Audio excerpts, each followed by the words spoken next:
This KINGBOLEN K8 Pro offers bidirectional functionality, 34 special functions, OE level full system diagnostics, and no yearly subscription. Sounds almost too good to be true. So what's the catch? Well, let's find out. All right, so let's check out this box and see what we got inside. Nice hard carrying case, so you have a place to store all of your equipment and not have it just be randomly in your garage. Let's take a quick look at the accessories first. We have the OBD2 cable with a little dongle, so you can put the Ethernet or the Ethernet cable into it. For some cars it is required. Here we have the USB to the Ethernet adapter, so this will plug into your scanner and that will obviously go into this part that then goes into your car. We have an extension for the OBD2 port because this is wireless, like I said. Here we have the power adapter with different country plugs on it. Here's the activation code and of course the manual in many different languages. So probably not going to be super in depth, but we have some info here. 12,600 milliamp hour battery. Wow, that's large. With an 8-inch screen and a rear camera on the back. What do we have here? We have a nice handle on the back here, or a stand, so you can stand it up like this, or hang it on the wheel. We have the 8 megapixel camera in the back. USB-C, USB-A. So USB-C is for charging, USB-C is for plugging in that Ethernet cable as an example. And that's pretty much it. Let's power it on. I really like this soft casing on it. Yes, it makes it kind of larger, but at the same time, if you drop it or anything, the tablet inside is not going to break. All right, so I'm going to set this up, update it fully, and then I'll see you back in the car. One of the most standout features on this scanner is that it has no subscription fees. So once you have activated everything, well, it's your scanner and you can basically use it forever, and you can upgrade your software forever, which is really, really important because obviously newer software comes out for newer vehicles and you want that software to be available to you without having to pay, $200, $300, $400 a year. A lot of the scanners at this level will actually make you pay that much. So it's great to see that it's not required on this scanner and it's pretty much included. As you can see, I have already upgraded the software on mine. So all of the 231 different versions of software are upgraded. So that shows us that this has a lot of functionality, 231 different apps or whatever you want to call them. And we can take a quick look at those apps by going to diagnosis. And here we can see all of the vehicles that are supported. So all of these vehicles will be supported by this scanner. Of course, it really depends on your vehicle, how much is supported and what kind of functionality you will get, but that's standard with pretty much, every vehicle. Of course, the ZAZ, like the Russian car, it's not going to have the same kind of diagnostics capabilities or coding or whatever as BMW. And of course, this will do OE level full system diagnostics on most vehicles that support it as well, which is super, super helpful. And I will show you what that does for you in just a little bit. But first, let's quickly go over some of the menu items here. Maintenance, I'll show later in the video as well. Upgrade, yes, this is where you upgrade all of your software. Here's the coverage list. So this will show you all of the vehicles that are covered. You can enter the specific make and model and everything else, and it will tell you what it supports for that specific vehicle. Very useful. You can also plug in certain modules. So as we saw earlier, it has that USB port on the top and you can plug in any of these in there, and of course it will have that functionality then. We have the file folder here, and this is basically your backups of your reports, your diagnostics reports, battery reports, whatever else you create. We also have this repair tiles. So if you go into repair info, we have OBD fault code library, so you can look up codes manually if you like. Same coverage list that we saw earlier. Learning materials, camera, so you can go to the camera and take pictures for your clients, for example, to be included in the report or to send directly to them so they can see what the issues are. We have a user manual, a browser if you need to go on the internet and look something up, file manager, same thing we saw earlier, and feedback. And if you go into settings, tons of little things we can do here. For example, we can enable FCA diagnostics. I believe you have to buy this, but this will help you work on those Fiat group cars. Same thing for Renault and Dacia gateway unlock, so you can unlock that through here and use that as well. Once again, I believe you need to buy a code for that. A few other useful things here. User information, that's where your information goes into.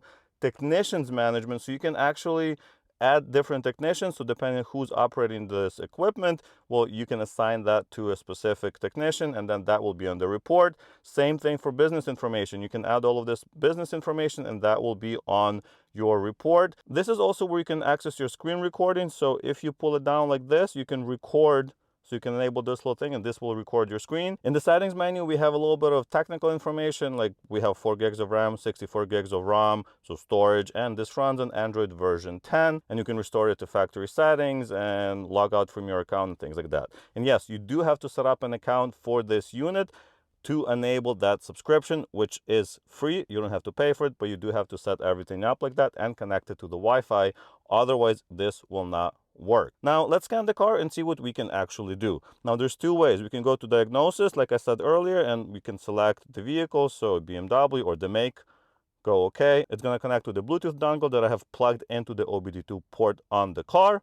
And then it's going to give us some options. And those options are presented right here. So we can either select each one of them, or if we like, we can jump to this menu kind of a little bit faster by using this intelligent diagnosis. The results are exactly the same. So this is purely for your convenience. This will automatically scan the VIN and then figure out that we are in a BMW, select the BMW software on its own, and then select the model information so we get the correct modules and everything else. We have a quick access menu, but let's just go into diagnosis.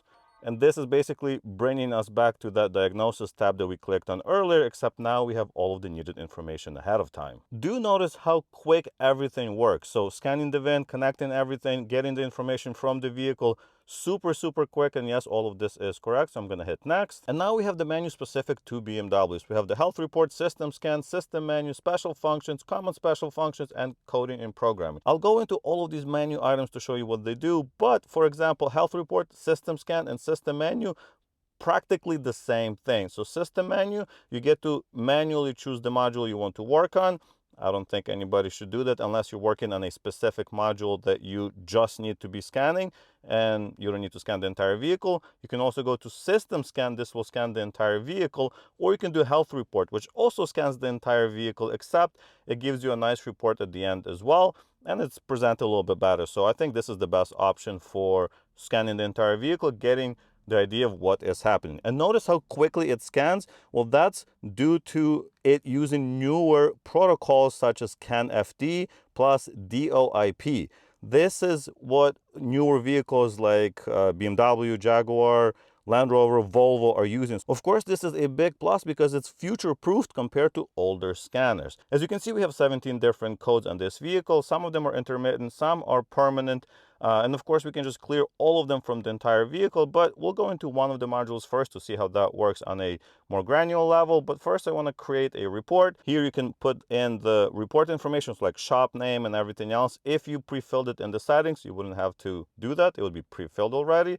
And now we have a nice report generated. So we have pre-scan report.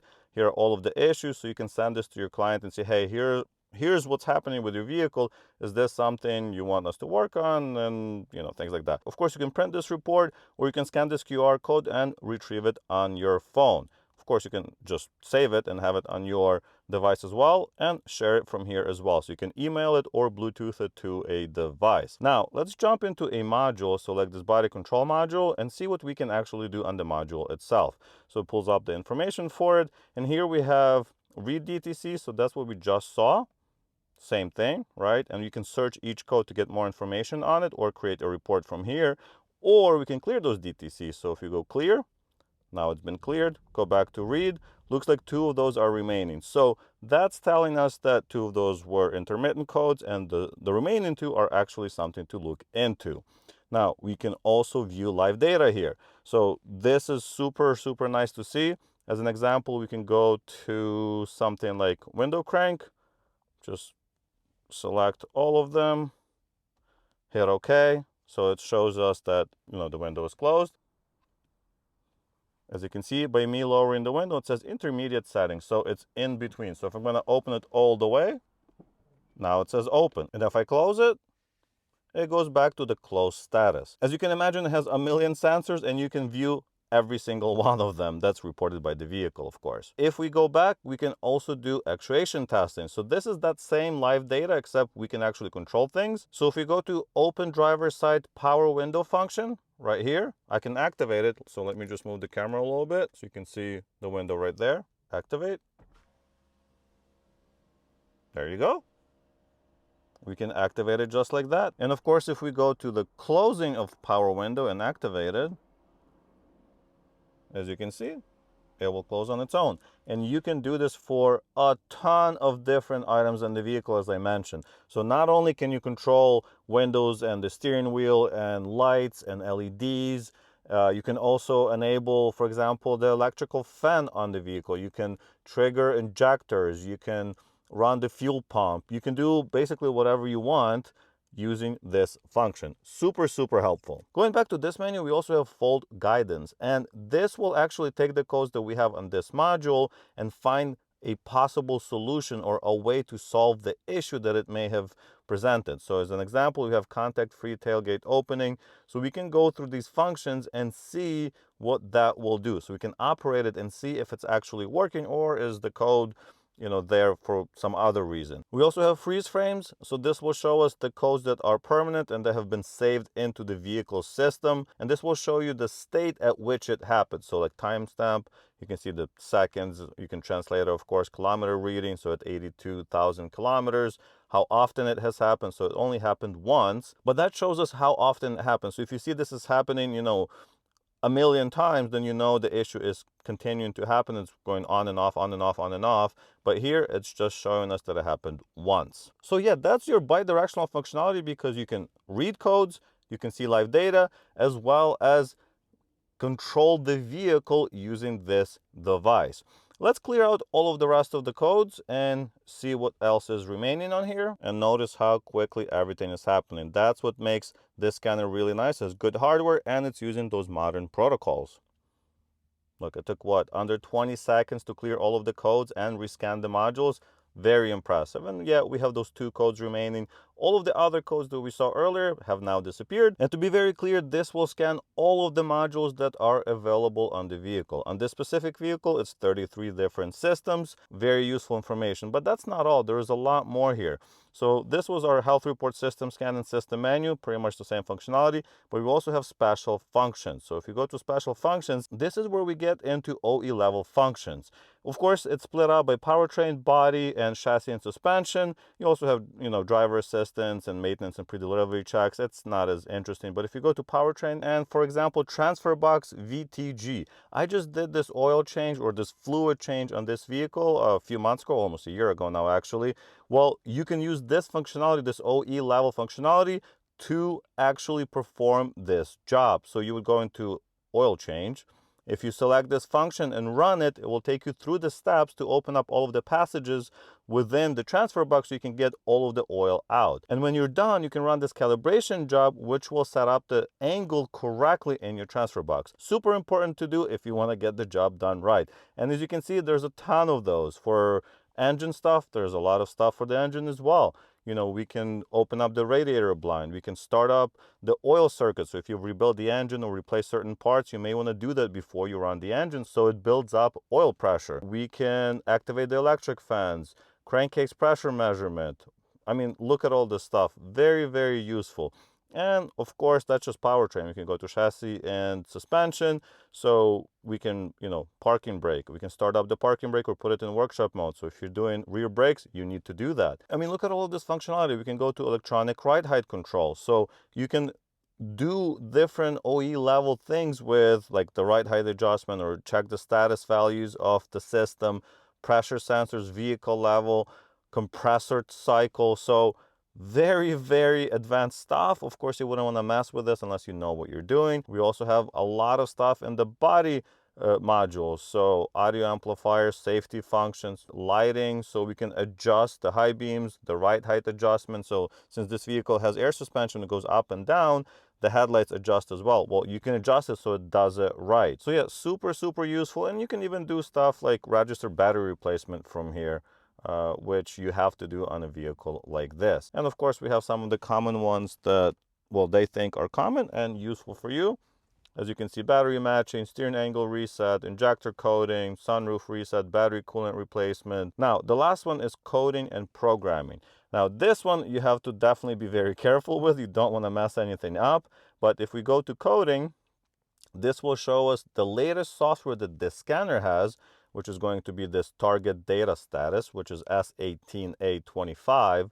This is the factory software that came on this vehicle, S18A19, and this is what I currently have installed. So if I want to, I can upgrade my software for the entire vehicle from S18A23 to S1825. I wouldn't do this unless you are having issues with certain modules, but still super impressive. And if you have issues with some modules, maybe upgrading the software will solve that issue. You can also, of course, back up the software from the modules that you have installed. So the S18, whatever I had, the 23, and then restore it if need be. There's also this personalization option, which allows you to change certain settings on the module. So I'm going to hit OK. And yeah, definitely want to back things up before you start doing this. Once again, the software that's currently in the vehicle has to be lower than the target software, or you're going to get in some trouble. Of course, if you just went to the dealer and they upgraded all of your software, most likely you're going to have newer software version than the scanner, because they will be a little bit behind. Of course, they can't just get BMW software right away. Here are all of the modules that can be personalized on this vehicle. This is very similar to Beamer code, if you ever heard of it. Basically the same thing, except well, maybe this one's not as user-friendly, but it is one of the functions and it's meant for technicians, so it kind of makes sense. As an example, we can go to instrument panel, function menu, and here's some of the stuff we can adjust. I mean, this is nothing crazy, but we can, for example, change the fuel consumption scale. We can change what color the instrument panel is at night or during the day. We can enable or disable entertainment information in your heads-up display. I mean, tons of little things you can adjust, and some of them are very interesting, like full LCD dashboard logo selection. Well, you can go and change it to Alpina. So if you want your car to look like an Alpina dash, well, you can do that. And of course, you can change languages and other stuff like that as well. So I just went to the body domain controller just to show you some of the other stuff that's available. For example, we can enable double flasher at emergency brake. So that will be more of a European feature. Step on the brake to start. So if you find it annoying that you have to press the brake to start the car, well, you can turn that off. So just stuff like that, and there's a million different things you can adjust. I've made a video on some of my favorite changes on this vehicle that I've made. You can check that out right here if you like, and you can probably make those changes from this device as well. Lastly, let's go all the way back to, yes, we're gonna finish that up, and we're going to go to maintenance. Now, these maintenance items are basically OE level functions that we just saw, except this is presented for most vehicles. So if we go to AD Blue Reset, this will do nothing on this car because this is not a diesel vehicle. But this is a nice presentation of those special functions that are available on most vehicles. So adaptive front light adjustment, airbag reset, air suspension matching, ABS bleeding, key matching, brake pad reset, clutch matching, you know, a ton of different functions that may be available in your vehicle, like oil reset. It's going to be available on pretty much every vehicle, so it's available here as well. These are basically shortcuts to the functionality we saw earlier. So with all of that said, what do I like about this scanner? Well, I love that there's no subscription fees. This is a huge long-term savings that, well, is not really available on a lot of scanners anymore. This is also a true bidirectional control unit, so not just basic scanning. It also covers basically every module in the car, and it covers most vehicles in the market as well. I also really like that it's wireless, so you don't have to be plugged into the vehicle with a cable. You can be, you know, 20 feet away and still working or scanning the vehicle. And as you can see, I've been here for about an hour and I've used like 3% of the battery. The battery is huge on this. It's also fast and easy to use, you know, clicking through things as we saw earlier, very nice and simple. Now, what are some of the negatives? Well, it could be a little bit slimmer maybe. It's kind of bulky compared to some of the more modern scanners that I've seen. But that also means, you know, you have this nice protective covering on it. So if you drop it or if it falls or whatever, it will be fine. Nothing's going to happen to it. It's also probably an overkill for a casual user. So if you just have one car and you're working on just BMWs or whatever, you probably don't need this. You can get something that's vehicle specific and spend half as much. But if you are a semi-professional shop that works on multiple vehicles and needs to get into the depth of a vehicle, well, this is exactly what you want. But yeah, that's pretty much all I have to say about this unit. If you'd like to purchase one yourself, check the links in the description. Like the video if you liked it, subscribe to the channel, and I'll see you in the next one. Thanks for watching. Bye.